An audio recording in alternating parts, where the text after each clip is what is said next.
Well, hey there, everybody, and welcome to, this is actually a pretty big deal.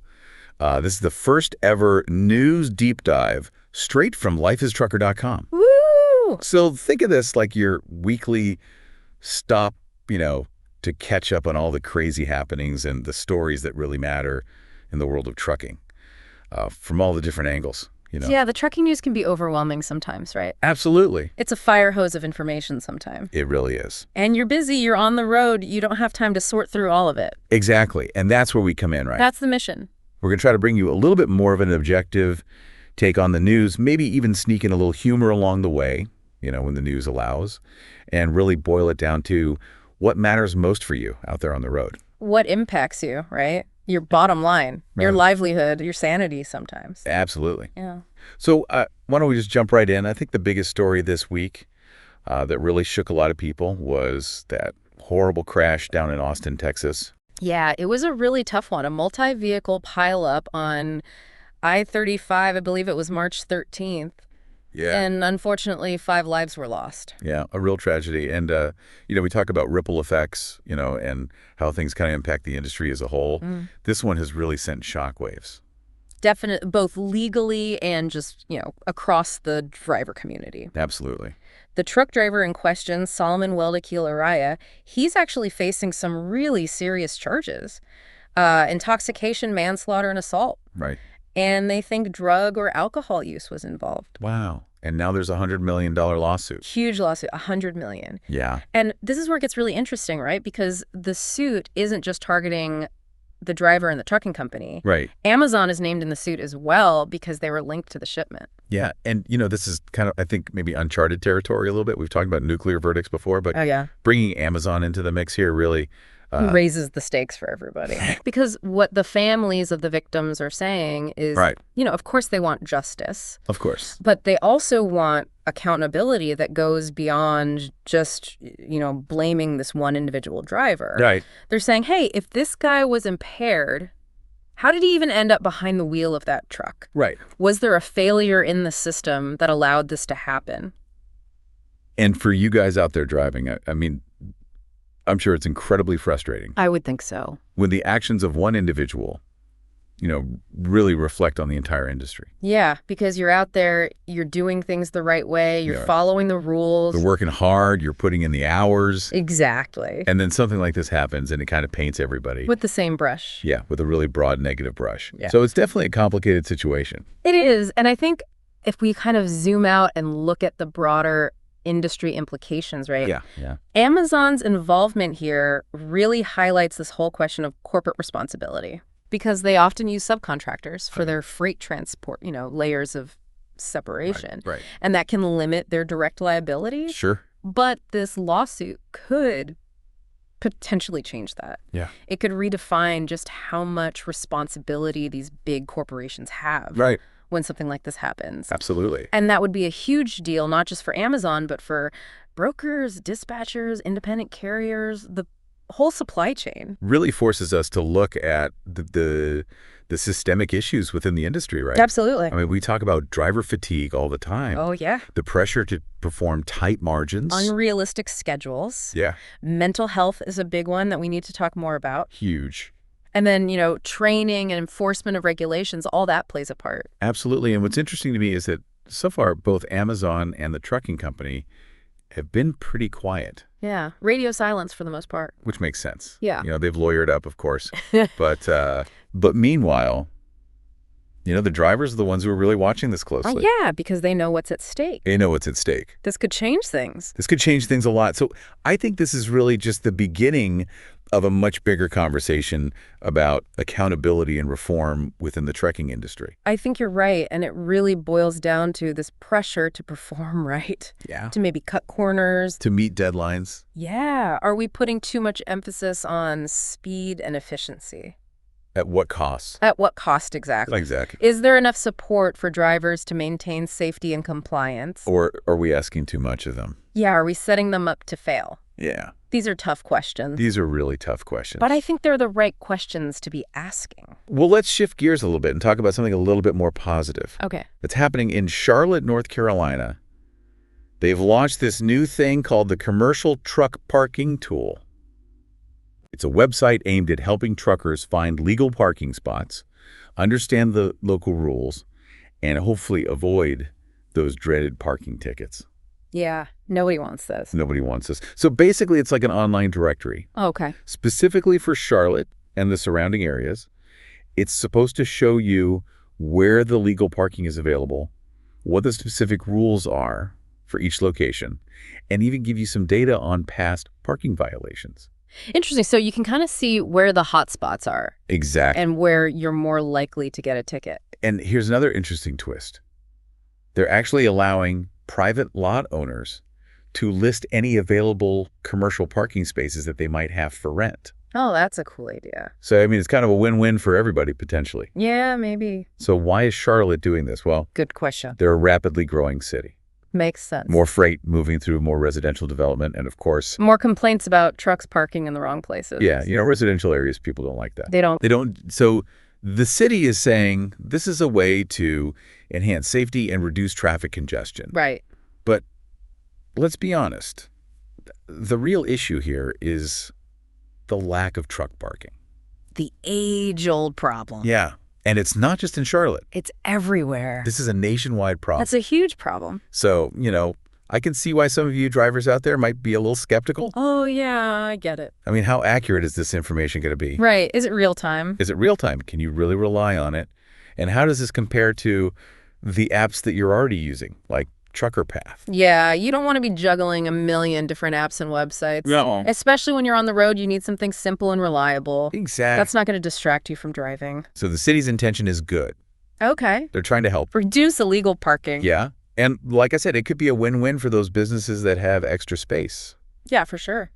But I think the overall feeling in the industry is cautiously optimistic at best. That seems fair. People are hoping that these local tools will eventually integrate with the bigger platforms that you're already using. Yeah, that would be ideal. But let's be real, a city-specific website Right? is not going to solve the national parking crisis. It's a Band-Aid on a much bigger wound. Exactly. And it makes you wonder, is this a genuine effort to solve the problem? Right. Or is it just a way to kind of sweep it under the rug Yeah. and say, look, we're doing something? Exactly. When in reality, they're not really addressing the root cause. Right. It's going to be interesting to see if this actually helps drivers in Charlotte. Yeah. We'll have to keep an eye on it. Absolutely. Okay, now let's talk about the EPA. Okay. The Environmental Protection Agency. They've made a decision to roll back some of those greenhouse gas rules that were designed to encourage the adoption of electric trucks. I saw this. Yeah, this is a big one. And this has really kind of kicked up a lot of dust. It has, hasn't it? It has. People are on both sides of this. Oh, yeah. They're definitely not all on the same page. No, and the ATA, the American Trucking Associations, they've actually come out in support of this rollback. Really? Yeah, they say that the previous regulations were just not practical Okay. for the industry as it stands right now. And what are they basing that on? Well, they point to a few things. Right. The charging infrastructure, Right. it's not there yet. Not widespread enough. No, not even close, especially for long-haul trucking. Right. And then you have the range limitations of the electric trucks themselves. Yeah, you can't go as far on a single charge. As you can with diesel. No, Yeah. and that's a problem for long-haul. It is. And then, of course, there's the cost. The upfront cost is huge. Huge. Yeah. Electric trucks are much more expensive than diesel trucks right now. Right. And, for a lot of owner-operators, that's just not feasible. It's a barrier to entry. It is. And then there's the question of scalability. Right. Can we even produce enough electric trucks Right. to meet the demand? To replace all the diesel trucks out there. Yeah. And the ATA says no, not at this point. So they're saying we're just not ready Yeah. for this big transition. Right. And, there's also been some talk about this being connected to a push for the coal industry. Yeah, that's an interesting angle. Is this, kind of a way to prop up that industry? Possibly. I mean, it's hard to say for sure. It is. But any relaxation of emissions standards Right. could potentially benefit industries that rely on fossil fuels. So it's all very much connected. Yeah, it's all part of this bigger web of politics and economics. And when you look at the reactions to this from, drivers out there, it seems like there's a real divide. Oh, yeah, definitely. You've got a lot of the more experienced truckers who are kind of breathing a sigh of relief. Yeah, they're like, whew, thank goodness we don't have to switch to electric trucks just yet. Exactly. They're not ready? They're not ready for it. They're comfortable with diesel. They know diesel. It works. They're worried about the range anxiety, Yeah. finding charging stations on long hauls. Yeah. And the Yeah. payload issue. Yeah. Electric batteries are heavy, They are. and that cuts into how much cargo you can carry, Right. So for them, diesel is just the more practical option right now. at least for the time being. But then you have the environmental advocates who Oh, are yeah. saying this is a huge step backward. Yeah, they're not happy about this. No. They say the technology is there. Right. Electric trucks are getting better all the time. Yeah. What's missing, they say, is the political will Right. to really push this transition forward. And then you have the truck manufacturers. Right, they're caught in the middle. Yeah. They've invested a lot of money in developing electric trucks. Right. And now they're wondering what's going to happen. Yeah. They need a clear regulatory roadmap Right. so they can plan for the future. Absolutely. But right now, it's all up in the air. Yeah. A lot of uncertainty. A lot of uncertainty. And it's interesting, even with this rollback, some of the big fleets that are really focused on sustainability,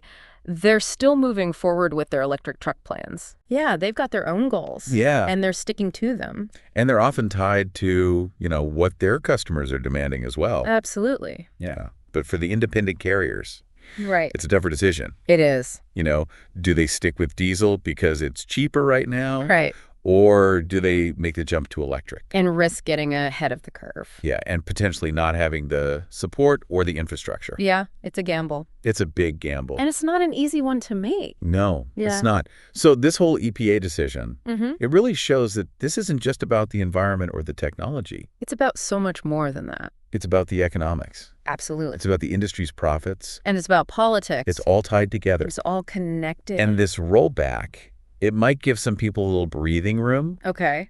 but it feels like it's just delaying the inevitable. Yeah. We're going to have this conversation eventually about how to modernize trucking in a way that's sustainable both environmentally and economically. Right. And that's not going to be an easy conversation, No, it won't be. but it's a necessary one. Absolutely. Well, let's move on and talk about something a little bit more fun. Yeah, I like fun. I like fun too. The Mid-America Trucking Show. Matt's is coming up in 2025 in Louisville, Kentucky. That's right. It's always a big one. Always a big one. And this year, they're doing something really cool. Okay, what is it? They're introducing a brand new maintenance and repair pavilion. Oh, wow. That's awesome. So this is going to be all about helping you owner-operators and fleet managers out there maximize your uptime, extend the life of your equipment, and just become smarter about maintenance. That's fantastic because maintenance is a huge expense It is. for anybody in the trucking industry. Absolutely. So Okay. this is going to be super practical. Lots of live demonstrations. I like demonstration. Yeah, they'll be showing off specialized tools, sharing expert tips and techniques. That's great. All that kind of stuff to really help you keep your rig running smoothly and save you money. And time. Right. And time. Exactly. Because downtime is lost money. It is. Nobody wants to be sitting on the side of the road Absolutely. waiting for a tow truck. And beyond the exhibits themselves, they're also going to have a lot of educational seminars this year. Oh, that's great. Yeah, topics like preventive maintenance strategies, Oh, that. how to extend the lifespan of expensive components. Those parts are not cheap. No, they're not. They had one seminar title I saw. It was, Don't Let Your Turbo Die Young.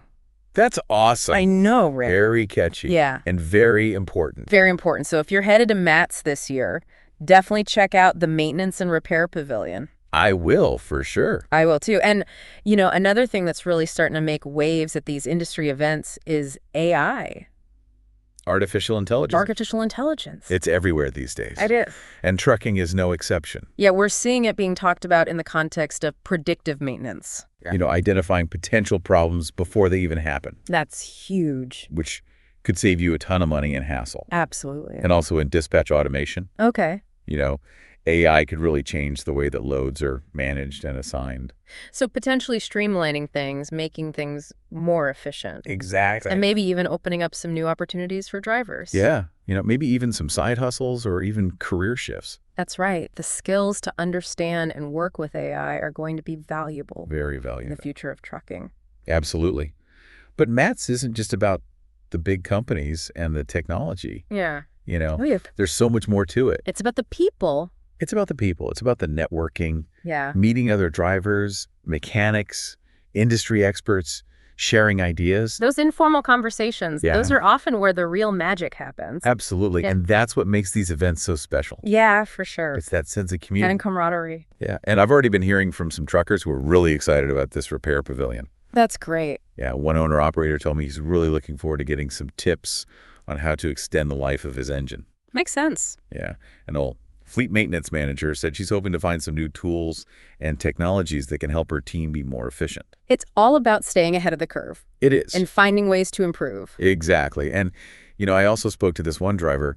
He's a real tech-savvy guy. He actually creates online content about trucking. Cool. Yeah. And he's really excited to learn more about AI Yeah, that's smart. and how it can help him with his business. Yeah, AI is definitely going to play a big role in the future of trucking. No doubt about it. And it's great to see drivers embracing it Absolutely. and not being afraid of it. Yeah. And even with all the business and technology, there's still a lot of heart in this industry. Oh, yeah. The silent auction at Entmats this year is going to benefit the St. Christopher Truckers Relief Fund. Oh, that's awesome. Yeah, which helps drivers and their families who are facing hardship. Yeah, they do great work They really do. supporting drivers in need. Yeah, so overall, it sounds like Mantest 2025 is going to be a good one. I think so. A real focus on practical solutions for drivers, Yeah. helping you keep your trucks on the road, minimize downtime. And adapt to the changes that are happening in the industry. Exactly. It's exciting. It is exciting. There's a lot to look forward to. All right, let's shift gears again and talk about some of the stuff that's happening in Washington, D.C. Okay. Politics. Politics. Always a fun topic. Always a fun topic, but it's important stuff. It is, because it affects all of us. It affects all of us. So Louis Pugh, Eee. I know that name. he's the executive vice president of OIDA. Oh, IDA, the Owner-Operator Independent Drivers Association. That's right. Yeah, they're a big voice for independent truckers. They are. And he recently testified before Congress Wow. as part of the discussions surrounding the next highway bill. The highway bill, that's a big deal Huge deal. because it determines how much money goes into our roads and bridges. Exactly. And it also shapes a lot of the regulations that affect the trucking industry. So it's really important for drivers to have a seat at the table. Absolutely. And that's why Louis Pugh's testimony was so significant. Okay. Because he's not just a lobbyist. Right. He's a former trucker. Oh, wow. He spent over 2 decades behind the wheel. So he knows what it's really like out there. He does, and that gives him a lot of credibility when he's talking to policymakers. For sure. And OIDA, under his leadership, is really pushing for some key issues that matter to their members. Okay, like what? Well, first off, they want to end predatory lease purchase agreements. Yeah, those things can be a real trap for new drivers. They can. You end up paying way too much for the truck. Exactly, and you're locked into a bad deal. And it can be really hard to get out of. Really hard. So OIDA is fighting to get those banned. Good for them. They're also pushing for fair compensation for detention time. Yeah, that's a big one. Hu- You know, you're sitting there at the dock waiting to get loaded or unloaded. And you're not getting paid for that time. It's lost income. It is. So OIDA wants to make sure that drivers are properly compensated for that time. Makes sense. They're also demanding more safe and accessible truck parking. Yeah, we talked about that earlier. It's a big problem. It is. And it's only getting worse. Yeah. So OIDA is really pushing for that to be addressed in the highway bill. Good. They're also fighting against what they see as overregulation, Okay. especially regulations that they feel disproportionately affect small carriers. Yeah, a lot of those regulations are really written with the big fleets in mind. They are. And they can be a real burden for smaller operations. Absolutely. And finally, OIDA is really trying to level the playing field Okay. between independent owner-operators and the mega fleets. Yeah, because right now the big guys have a lot of advantages. They do. They have more resources, more lobbying power. And they can often dictate the terms. Exactly. So OIDA is trying to make sure that the voices of the independent drivers are heard. That's so important. It is, because if the only people who are being listened to in Washington are the big carriers and the tech companies, Right. then we could end up with policies that really hurt the independent driver. Yeah, like what? Well, we could see a push for automation Right. without any real consideration for what happens to all the drivers who are going to lose their jobs. Yeah, that's a big concern. It is. We could see increased surveillance technologies, Okay. without any real benefits for safety or efficiency. Yeah, just more ways to track and monitor drivers. Exactly. And we could see mandates for expensive technologies Right. that a lot of owner-operators just can't afford. And that would force them out of business. Exactly. So OOID is trying to prevent all of that from happening. They're fighting the good fight. They are. And a lot of drivers out there are really supporting them. I've seen that, yeah, there's been a lot of positive buzz on social media. Yeah, people are realizing that OOID is really representing their interests. Yeah, they're a strong voice for the little guy. Exactly. But it's not enough to just cheer them on from the sidelines. Right. Drivers need to stay engaged. Absolutely. They need to make their voices heard. Contact the representative. Yeah, let them know what matters to you. Because the decisions that are being made in Washington right now Right. are going to have a huge impact on the future of trucking. And on your future as a driver. Exactly. So don't be silent. Yeah, speak up. Get involved. All right, let's talk about some new technology. Okay. Always interesting. Always interesting. Okay. So R&M Trucking, I haven't heard of them. they're based in Chicago.